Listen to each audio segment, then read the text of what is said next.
Bonjour à toutes et à tous, bienvenue sur une nouvelle vidéo, j'espère que vous allez bien, ici le décodeur et aujourd'hui je vais vous présenter ma routine, qu'est-ce que j'utilise comme méthode et comme outil pour pouvoir nettoyer, transformer mes données avec Excel et notamment avec l'outil Power Query. C'est parti. Donc on se retrouve directement dans mon fichier Excel avec un tableau de données regroupant des ventes d'une boutique sur une année donnée.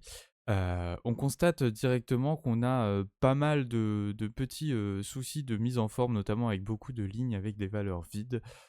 Également des numéros sur lesquels on ne sait pas trop à quoi cela correspond.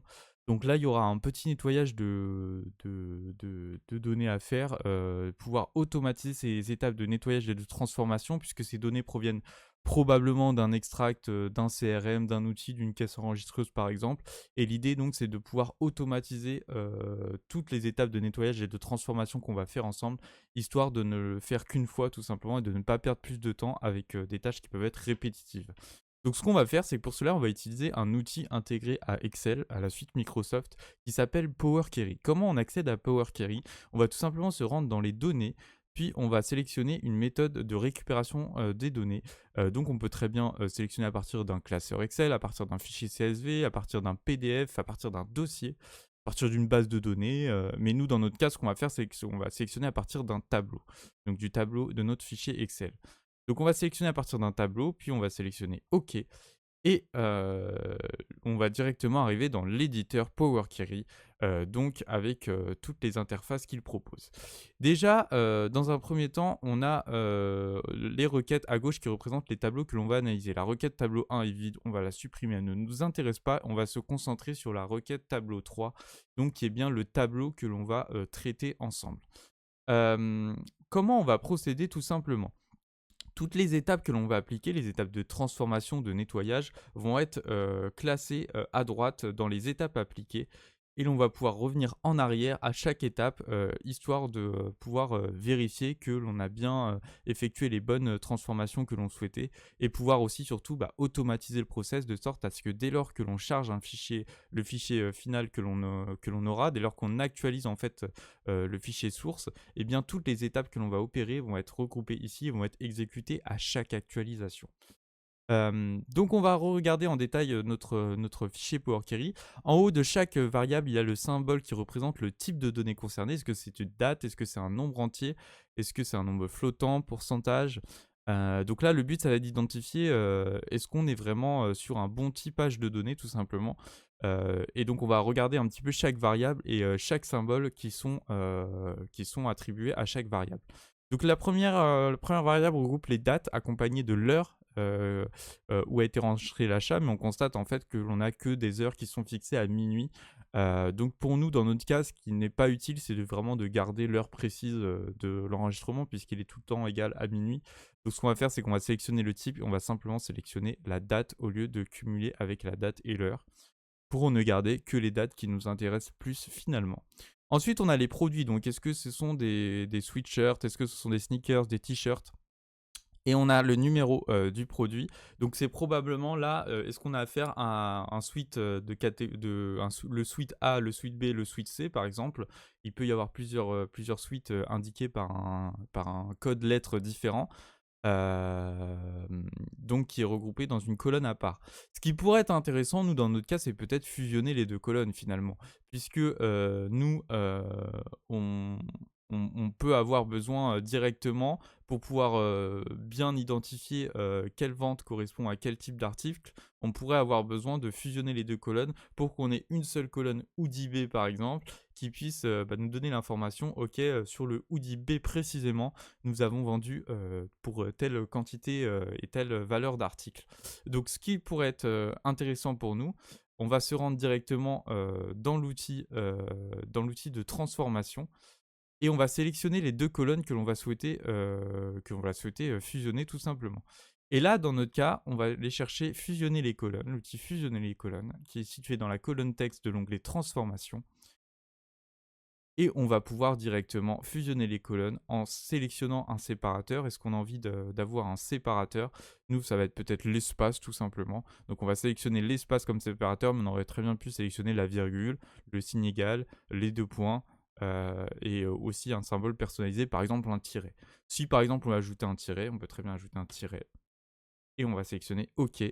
Et on a bien donc notre colonne fusionnée qui s'est créée, qui s'est directement créée et renommée en colonne fusionnée. Nous, on va renommer la colonne, on va faire un clic droit pour sélectionner article plutôt que fusionner pour pouvoir bien identifier la colonne.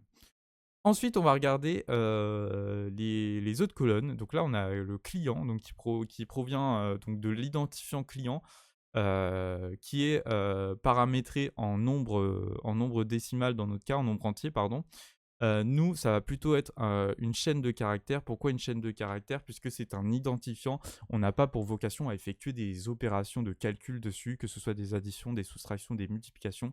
Il va simplement permettre d'identifier bien notre variable, à quoi ça correspond. Pourquoi c'est important de bien typer une variable? Par exemple, il faut que Excel ou un autre outil que vous allez utiliser avec Power Query, par exemple Power BI, puisse bien identifier de quel type est cette variable pour pouvoir adapter les visuels et les opérations en conséquence, par exemple, pour que Excel puisse détecter que l'on a bien affaire à des dates et pouvoir effectuer, par exemple, des graphiques d'évolution tout simplement dans le temps à l'aide des dates qui ont été fournies et ne pas qu'il détecte que ce soit une simple chaîne de caractères sur laquelle on ne peut pas faire d'analyse datée ou d'analyse temporelle, par exemple. Pareil pour les identifiants clients. Si jamais on souhaite observer, faire un filtre et regarder seulement les identifiants clients commençant par 17, eh bien on n'aurait pas pu le faire si jamais on avait une colonne de type décimal. Par exemple, là, si je veux ajouter une colonne conditionnelle, je vais pouvoir me rendre directement dans l'onglet Ajouter une colonne, puis colonne conditionnelle. Et si je veux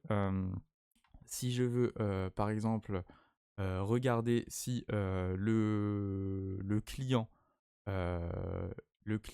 commence par 17, je veux lui attribuer la valeur Île-de-France parce que par exemple les clients contenant commençant par matricule commençant par 17, je sais qu'ils sont d'Île-de-France, c'est dans les fichiers clients et c'est dans les informations de l'entreprise. Et sinon, je vais renseigner autre.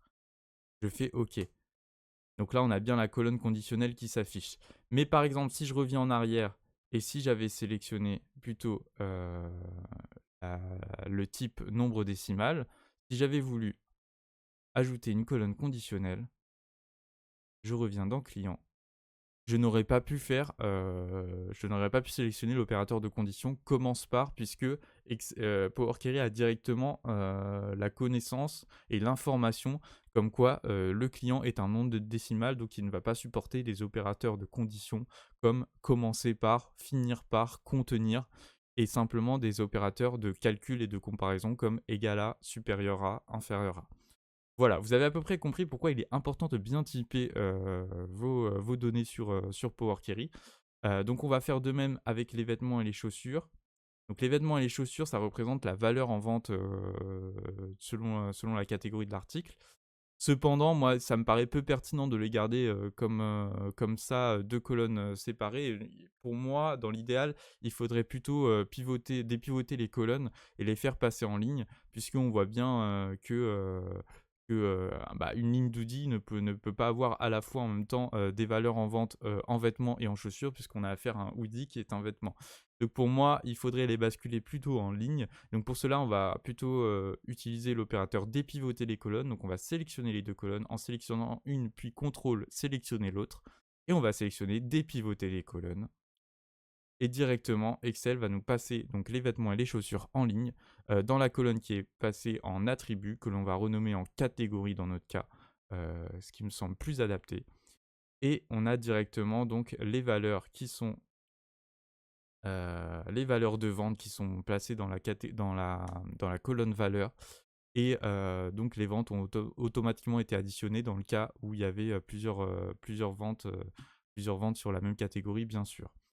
Donc voilà, on a à peu près on a notre fichier tout simplement un peu mieux nettoyé, qui correspond un peu plus à ce que l'on attend. Mais sachez qu'il existe encore d'options possibles pour pouvoir calculer et créer des colonnes sur Excel. Je vous invite directement à vous rendre dans le lien dans ma bio qui va vous permettre en fait d'enfin maîtriser l'analyse de données avec Excel de A à Z. Donc ça passe par la création de filtres, de tri, l'automatisation des process de nettoyage et de transformation avec Power Query, la création de tableaux croisés dynamiques et de graphiques et de tableaux de bord professionnels et percutants sur Excel. Donc je vous invite à vous rendre dans le lien qui est dans ma bio pour pouvoir avoir plus d'informations concernant le programme que j'ai conçu spécialement pour vous. Et dans ce programme, on va plus loin dans toutes les étapes de nettoyage, de transformation, d'ajout de colonnes et surtout d'utilisation du langage M, qui est le langage utilisé pour Power Query, que l'on va appeler dès lors que l'on va vouloir créer une colonne personnalisée. Par exemple, si je veux calculer une colonne personnalisée pour mesurer par exemple le panier moyen, les marges que l'on va employer sur le produit. Euh, si l'on veut également concaténer plusieurs colonnes ensemble, il y a plein d'options à envisager et que l'on traite justement dans ce programme que je vous propose ici aujourd'hui. Une fois qu'on a vraiment travaillé et qu'on est content du rendu de notre tableau avec Power Query, il ne nous reste plus qu'à nous rendre dans l'onglet Accueil, puis Fermer et charger, pour pouvoir avoir directement accès au fichier qui a été nettoyé et transformé avec Power Query en amont. Et à chaque actualisation de la source, que ce soit un fichier Excel, un tableau, une base de données, on aura donc notre fichier Excel qui se sera actualisé en sélectionnant, si vous voulez vraiment une actualisation manuelle, vous allez sélectionner actualiser ici. Et les données s'actualiseront en conséquence avec toutes les étapes incluses de nettoyage et de transformation sur vos données. Voilà, vous savez comment nettoyer et transformer vos données avec l'éditeur Power Query qui est inclus avec Excel. Si vous voulez aller plus loin, n'hésitez pas à vous rendre dans le lien qui est dans ma bio pour maîtriser l'analyse de données avec Excel. Sinon, laissez un like ou un commentaire et informez-moi sur un sujet particulier que vous aimeriez voir sur cette chaîne. N'hésitez pas à vous abonner parce qu'on balance une vidéo toutes les semaines sur la data et sur des outils comme SQL, Excel ou encore Power BI. Et sur ce, moi je vous dis à très vite.